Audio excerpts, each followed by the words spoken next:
Sveiki, te Jūlija Puķa. Tātad šodien es izlēmu uztaisīt video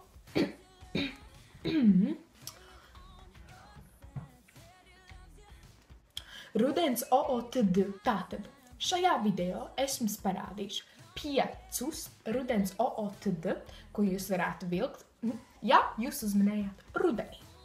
Tātad, es jau teicu iepriekšējā video, ka man ļoti daudz drēbju, un tas nepavisam nebija domāts iedomīgi, jo man tiešām ir ļoti daudz drēbju. Tiešām, ja jūs nākat pie manis, es jums rādu drēbes uzreiz.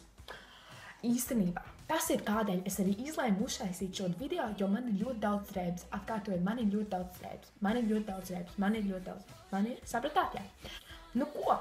Sākam.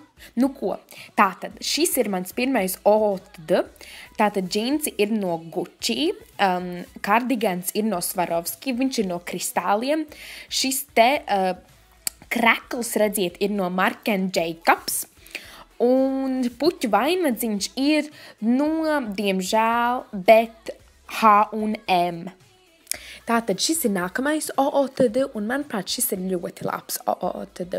Tātad krekliņš ir no Versace, un šie skaistie, ļoti skaistie, pilnīgi ne pidžāmu šorti ir no Marc & Jacobs. Tātad šis, manuprāt, ir vēl rudenīgāks, jo ir tāds oranžīgums.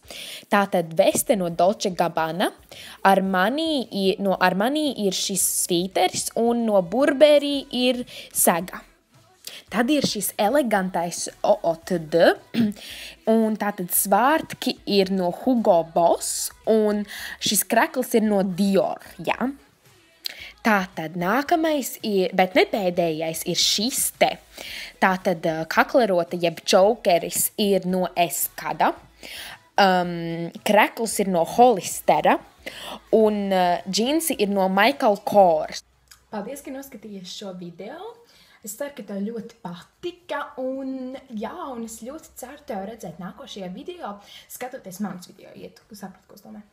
Un tātad spied like, komentē, subscribe, un tad jau tiksimies. Tā!